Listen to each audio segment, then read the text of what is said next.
Alright, looks like we are back and we are live. Ladies and gentlemen, this is game 2 of Darkness Abyssus versus Elite Arabs in the AD2L Amateur Dota 2 League Season 2. My name is Toffees. I'm here representing 5 Midas Gaming, and you can follow me at Toffees_Dota2 to hear about all upcoming casts that we've got going on. My partner here today is Snuggied, the captain of 5 Midas Gaming. How are you doing today, Snuggie? Doing alright. Excellent. He's here to cast with me, give me some insights and a little bit of give and take as we run through this match today. So we'll jump straight into the match.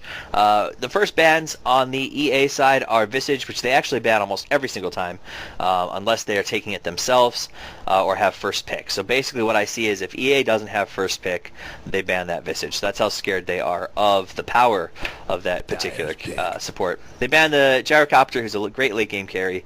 And then on the bottom we see another Mirana ban and a Timbersaw ban. And we talked a little bit earlier about how you need to ban that Alchemist up against EA, but DA actually says, no, we're going to do you one better. We're going to take it for ourselves. So Elite Arabs picks up a Lone Druid. I think I might see where this Elite Arabs lineup is going. We'll find out. I'm not going to say anything just yet.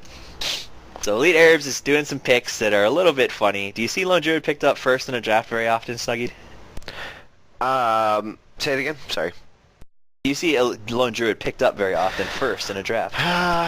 Not really, honestly. They pick him up first. But the thing is he's an okay first pickup because they still don't know where he's going with him. He can offlane, he can mid, he can jungle.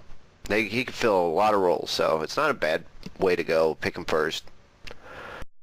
Oh my goodness, I just realized that my music was on that entire last game. I apologize for that, guys. Next time just let me know that the annoying music is still playing. I hate when people in cast just play music, because then I can't listen to music while I'm listening to them cast. So that was my bad. Won't happen again. So Beastmaster is picked up as their second pick. What do you think of this strategy so far, Snuggies?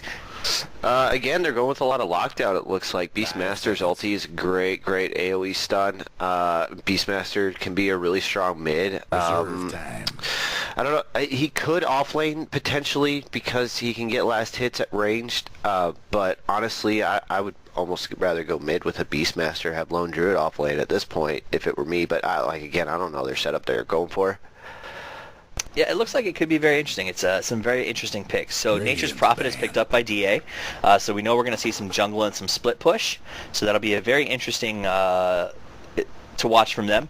We don't know if Alchemist will be played as a support yet, or if they're going to be playing it as a carry. You don't see him carry very often now in the pro meta. It's a lot easier to counter Alchemist at the end game than he used to be. However, in the amateur meta, he does still pop up a lot as that kind of transitional late carry. So we'll see. EA and Dark Abyssus are both on their bans, and I think this is going to tell us a lot about the strategy that they're looking at based on what they ban here. Beastmaster and Lone Druid both are very flexible about what it is that they do. Both can be used to a certain extent as carries, more the Lone Druid obviously than the Beastmaster. But he does bring the Primal Roar and a lot of other benefits to the team fight, so he's got a good initiation. Dyer's ban.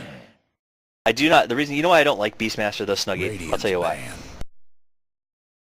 I don't like him because I keep thinking that his Hawk is one of the couriers, and I think a courier's going to die, and it confuses the crap out of me. So we see how EA bans out Viper again, so they definitely don't like that Viper, and they ban the Slark. They didn't like having Slark there last time. Actually, I'm sorry, they used Slark last time, and they say that they're not going to, if we're not going to take him, we're not going to use him. So Slark is banned out, Weaver and Venomancer are banned. They know that there needs to be another support picked up by EA, and possibly an offlane, so they're going to see that Venomancer ban. I wouldn't be surprised to see an Org Magi or maybe a Leshrac picked up for EA here. Those are both, I think, would fit with that Beastmaster and that Lone Druid style. 10 seconds So, to go. mark my words, probably one of those two. Maybe an Ursa as well. There is the Ursa. I know that Fuzzy Wuzzy plays an impressive Ursa. So Ursa's picked up. Dark Abyssus now has a choice. And I think that they need to make a very strong pick here because Io will probably be picked next on the Elite Arab side. It might really, honestly, with the Beastmaster and the Lone Druid pickups, both of them have like roots or stuns. It would really set up for Ursa kills pretty nicely too. So I don't think an IO is necessary for him. I think we'll see a Snap IO or maybe a Snap Org Magi because that Bloodlust is so good thrown on Lone Druid or Ursa. There's the IO. And there's the IO. So I'm fairly certain that what we're seeing on the top of the Elite Arabs is, unless it's banned out, they'll grab a Leshrac or an Org Magi, and we're going to see a level 1 Rosh in this. This is very similar already to the composition of the year as voted by Liquid. So it's an early 1 Rosh that we saw in competitive play. It's very, very aggressive. Down on Dark Abyssus, they do pick up the Lich, which I think is a good pick against this group. They're going to have to come together for some team fights, so Lich should be able to sow some chaos, for lack of a better word. 5 seconds. Yeah, it definitely is a good support pickup. I mean, Beastmaster's really got to get in there. Lone Druid, as long as he, if he ulties, he's melee. Ursa's melee. IO's going to be sticking around close by. So if he gets a couple of good ulties off on the group when there aren't creeps around, it could wreak a little bit of havoc. Mm-hmm. This should be it looks, though, to me as if this is either going to be a fast game or a very long game. So I wouldn't be surprised if we see a GG from either side within the 27 minutes into the game. That's it. Those of you watching, you can write it down. Toffees called 27 minutes. If I'm wrong, you can mock me, though I won't hear it because I can't see your chat. Luna's picked up by Darkness Abyssus. I think that that's also a good pickup combined with that Lich. Her ulti is going to be able to do a lot of AoE damage in those team fights. However, she is very squishy, which is going to make her gankable. I don't like it. I don't like the pickup. All it takes is Beastmaster to summon Ursa to be on her. Ursa will kill her in 3 hits. No problem. She's out of the game. I don't like it personally. I think she's too squishy to go up against the lineup that Elite Arabs has. That is true, and also they got to remember that IO is going to be moving things around. So IO and Ursa are going to be able to answer the Nature's Prophet push. They're going to be able to find Luna if they're able to get wards into the jungle. So her jungling is going to be very difficult because IO Ursa could just completely shut her down early on in the game.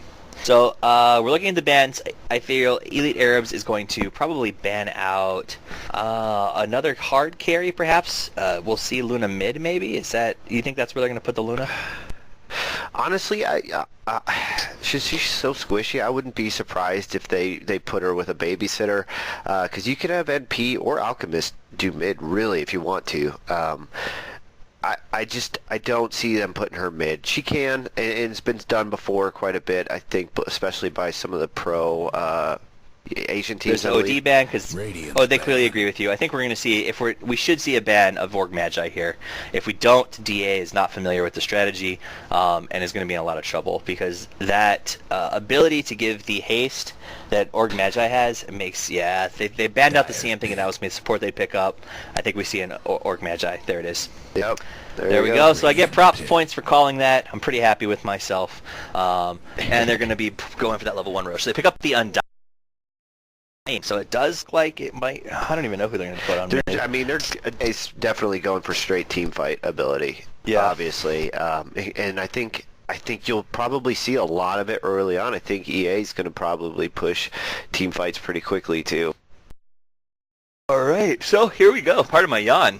It is also, this is when I normally do coffees with Toffees, MMR matchmaking. So bear with me as I'm having my cup of Joe. All right, carry on. Joe being coffee, not a gentleman in the house. So, Darkness Abyssus. Actually, we're going to do lineups now because I know it's going to be an aggressive start from both teams. So Darkness Abyssus is going to have Luna, played by Nagal. Nico will be playing Lich. Excuse me? It's already going. I mean, they're already LTP. They're already out there. So Lich played by Nico, Undying played by Victorique, Nature's Prophet played by Wolcat, and down here Alchemist played by Fuse. They have to know the Rosh is going on. It was a pretty obvious Rosh pick. Fuzzy Wuzzy getting really low, but he backs out. They're going to get some heals there. The salve. So right now IO will link up and use that salve most likely. They're just going to keep on wailing on this Rosh. Here comes DA. I think they know. DA's coming in. Now here's the problem, is if they get there now and they go in, they win a team fight. If they don't, everyone's level 2, and that just happened. Yep. So everybody goes level 2, the Aegis gets picked up by Ursa, and now if they take this team fight, they're at a huge disadvantage. But it looks like EA is not going to take the team fight. Nope, they go for the IO, they get the stun, and they get the first blood. So EA decides not to fight, and they end up paying for their splitting up. They may get a second kill here. I don't Yep. understand why man, Ursa's they might going get in on Ursa. this. Ursa may go down, and they get the stun on him, so the Aegis is out. That was dumb. He should not have turned around on that. Org Magi does some rats, and now they're going to leave. They got the kill, and they got the Aegis, so they actually feel like they countered that early Rosh really well. Not too bad. I'm interested to see what that does to the charts in just a second. I guess if you're going to have to counter that level 1 Rosh, that's the way to do it. Mm-hmm. Got Hasu going off lane, jungle off lane too, with the lone druid. That's a good point. I will do the lineups for EA as we talk about that. So Hasu, the stand-in who played Windrunner on the offlane, does offlane again on a lone druid this match. So Hasu, I would look forward to seeing how they do. Sai is playing the Beastmaster in the mid up against a mid alchemist. Oh, we got some action down on the bottom here. Org Magi does get the stun up on the Undying. He throws his totem down. It's not going to be enough. Looks like Undying is going to fall with that spirit by IO. So they turn, they get the tower, and they go with a 1-for-1. So EA does pay them back for that first blood. Org Magi played by EA. And then we've got Obidoda playing the IO combined with Fuzzy Wuzzy, who will be playing the Ursa, as I suspected. Alchemist put some hard harass on Beastmaster right now. Beastmaster is out of his depth with this Alchemist right now, so he's going to need to either heal or hang back just a little bit. So I'm going to open up our last hits. And the matchups you want to keep an eye on are Beastmaster and Alchemist. You also want to obviously keep a match on this Lone Druid and this Nature's Prophet offlane war. They want this Luna at bottom badly. They do. This aggressive trial is going to be going after Luna constantly. So they do get that Lich. Oh, every single spirit hits! Well done, Obidoda. Well done. So Obidoda does line up perfectly with those spirits and able to just nuke down that Lich. So right now we're at a 2-1 in favor of EA with the Rosh on their side. Gold is at a... Ursa diving. Well, Ursa does dive, so really great with that run-through. Io can't use the salve until he got out of tower range. He's going to use it right now, most likely. And Fuzzy Wuzzy does run the opposite direction, but gets out of it. So we end up with a 3-for-1 now. EA definitely starting very, very strong. As I was saying a second ago, it's almost 2,500 gold in favor of EA at this point. See if Fuzzy Wuzzy can get that double damage. He probably wreak some havoc down bottom if he gets it. Absolutely. IO, and see the real beauty, and this is why this early Rosh strategy works so well with this team. Yeah, there's other groups that can pull it off. However, it gets IO a jump on levels. How often do you see a level 4 IO at 3 minutes into the game? So what that means is they're going to be able to start rotate ganking before anyone else even has their ultis. I know that you... Io's level past Nature's Prophet right now, who's solo laning. And he's got his urn. Yeah. And I know that you've experimented with Pancake Dragon on the Ursa IO movement strategy. Do you think there's a big advantage to having IO out at 6 before everybody else on the map? Oh, absolutely. Absolutely. If Ursa can get enough levels in his Earthshock and maybe like a Blink Dagger pretty quick, you can almost jump on anyone. With an IO, keep you healed enough, you can tower dive pretty easy. As long as you understand where IO is taking you and you're ready for it. It's huge communications needed to successfully do it. Absolutely. So here in the bottom we are getting a little more. This is the definition, ladies and gentlemen, of an aggressive tri-lane. Fuzzy Wuzzy goes in again. He does get hit by the Luna, but they're gonna just melt down that Undying and then run back out. So great job by IO to kind of keep that Fuzzy Wuzzy up. They do get a Sprout on him. So Fuzzy Wuzzy, the Sprout, he turns around. He goes on the Luna. The Org Magi is there, and Luna is burnt to the ground. So they lose her as well. And they're also going to get the Nature's Prophet who came in to help. So wow, what a turn. This is dangerous. I honestly don't think Abyssus is going to last much longer than 20 minutes. Oh, I think my 27-minute may have been a little nice. Do I get made fun of if I pre-predict a later time and they finish earlier? So that's 7-1 right now. Really going the way of EA. They are going to go on that Undying. Why are you still there? There's that IO stun on Undying and the body block by Ogre. Rampage. Yep. Fuzzy Wuzzy gets a Rampage. He's already level 5. I'm curious what his net worth. His net worth is almost 4,000 already, so he's really, really out of control. Yeah. It's a Rampage at level 5. It's kind of ridiculous. The whole team had to rotate bottom just to try to keep him from getting that, and he just went through and annihilated all of them. Oh, Nature's Prophet is harassing Lone Druid's bear, who is wearing a diaper, which is a strange transmog for a bear to wear a diaper. Right? It's a diaper. It's definitely a diaper. Radiant's top. They're going to chase they sell Nature's Prophet pay for porting in, and he gets a whole lot of nothing for his trouble. Here in the mid, the matchup is still pretty not even at all. I'm sorry, I was going to say even, but it's really not.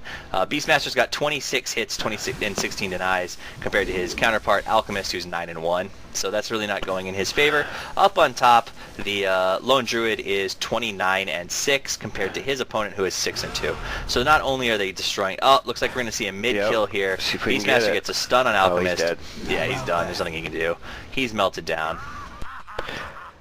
It takes us to a 9-1 advantage to EA right now. Up top, Nature's Prophet is stunned. The bear is on him. I don't think they can kill him. They don't have that lockdown that they need, but he's in bad shape.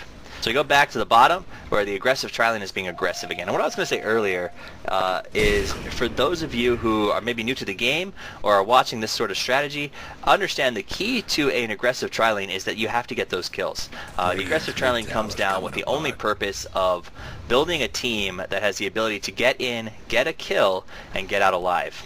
A lot of young players in the aggressive tri-lane think getting a kill or an exchange is worthwhile, but on the aggressive... Ursa has... Sorry, go ahead. Sorry, Ursa has that Blink Dagger now. I mean, after that Rampage guy's Blink Dagger, and really it can get really dangerous.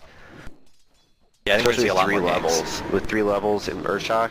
Yeah. There we go. There's the Blink Dagger. He rages. He just jumps onto him, and I was actually able to jump at, like, leash to him and jump into the battle. So now they're deep into their territory. They're going to chase down because they do have the speed buff. Lich is pretty much done. There's the spirits from IO, and that finishes him off. I mean, he's got Bloodlust on him from Ogre, too. That's a tough lane. It's a very tough lane. But what we're saying is the key is you have to be able to get back out after you get the kill. If you're trading, it's not worth running an aggressive tri-lane. Radiant's bottom tower seen better days. He's going to search for Luna. Abyssus throws up a pound sign play for fun, which I think means that they're accepting the fact that they're beat, but they're going to try to play it out. Luna is found. That's 4 in a row. That was a good find. Nobody was down there scouting. They just guessed exactly where she'd be. Actually, I believe Ogre pinged it. Yellow. IO pinged it. I think IO saw her go down there earlier while they were chasing Lich. I think that you're right. IO just kind of camped out to make sure she didn't leave. Or Org Magi camped out to make sure she didn't leave. So they're going to get this bottom tower. 7 minutes, the bottom tower falls. Looks like the top tower is also most likely going to be falling very shortly. Team fight could be brewing down here on the bottom. Last ditch stance by Abyssus, who, if we look at the net worth charts, are just getting obliterated right now. Oh, man. Hand of Midas there from Lone Druid. I think it's kind of pointless to go Hand of Midas right now, but... He's just following his builds. Right. I think that that's the best you can do, especially if you're an off-lane stand-in, is when you're playing with some EA who does some pretty crazy strategies, some pretty aggressive stuff, you just keep kind of doing your thing, you know? Be that backup plan. Oh, here we go at bottom. We're going bottom. Undying is burnt down. Even though the Sprout comes up, they do the cast through it. Lich is in trouble. He's trying to juke through the trees. It actually works out pretty well for him. Charge. Lone Druid is going to... Nope, the charge is off, but there's the Blink Dagger, and he goes down. So Nature's Prophet gets the defensive Sprout up. IO decides to go after Lich all alone, and that's an IO kill, ladies and gentlemen. That is an IO kill. So here is the... Ursa, he's moving in. Wow, he's getting very, very deep. IO jumps to him and does get him the heals that he needs to survive that. So, maybe. Yeah, he does. Okay. Did you see how all that... And just like that. IO Ursa actually ported up top to try to gank Alchemist, and it didn't work out, and they brought him right back and started that team fight up bottom. It was very fun to watch that. Yeah, they do a really good job of moving. Lone Druid, in the meantime, has gotten that tower and will be getting the second tower as well. So Lone Druid is just doing his lane, like we talked about. Blink by Fuzzy Wuzzy. He is in a bit of trouble. I don't think they can save him. He does go down, but we get a multicast on Nature's Prophet, and he is burnt down at the same time. So we go with a 1-for-1. Maybe a pride kill for Abyssus there. You gotta remember that 1-for-1s when you're ahead are incredibly valuable because the gold reward for Ursa is significantly higher. Ursa's gonna have another Aegis soon. Beastmaster just saw that he was up, that Rosh was up, so I think Ursa will be coming down into that immediately, so... Just so you guys know, Undying received 1,000 gold for that kill. 1,200 gold, though, however, the advantage for EA at this point. It is definitely spiraling out of control. If you look at the net worth charts, even with Greevil's Greed, Alchemist is only number 6 on the farming list. That sucks that that kill went to Undying. It would have been really nice for them if Luna or Nature's Prophet got that kill. 1,000 gold is a lot for them at this point, because they aren't getting much for farm at all. No, they're locked in. They're forced to be on a team fight. They're on their back foot. EA is in control of this game pretty solidly. I do appreciate that the Abyssus is going to keep on fighting this, and they probably won't GG until about 26 minutes would be my guess. Mostly because they just want to make me right. On the other hand, if they don't and they GG early, I won't be mad at them, because it does mean that it's easy for me to put the VOD on YouTube.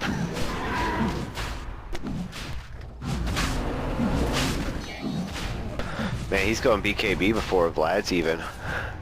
Yeah, it does look that way. He grabbed that Mithril, he grabbed that Org, so yeah, we're going to see a BKB. Well, because once that Ursa gets the BKB with the lack of farm on Abyssus' side, he's going to be able to just team fight the entire team by himself with IO as backup. Oh yeah, and IO just got the mech, so between mech and Urn, I think they'll probably be able to keep Ursa up pretty easily. Absolutely. Be able to put, once they can put some charges in that Urn and get an Urn charge on Ursa and an Urn charge on IO, it's a copious amount of healing. So, but Lodru is going to go ham. They puts the stun up on Alchemist, but he falls back. He may not get anybody to cast that out, and he may stun himself. Yep, there he is. There's a self-stun. Pretty devastating for him. But they do look like they caught Luna, so Luna's going to get melted down first. They turn around. Io is very, very low, but they do get the Undying. Io does make it out. I think he got a Force Staff from a friend. Alchemist gets his stun up, but they stun him in return.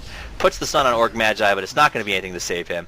The whole team is there, and Alchemist is going down in about 3, 2, 1.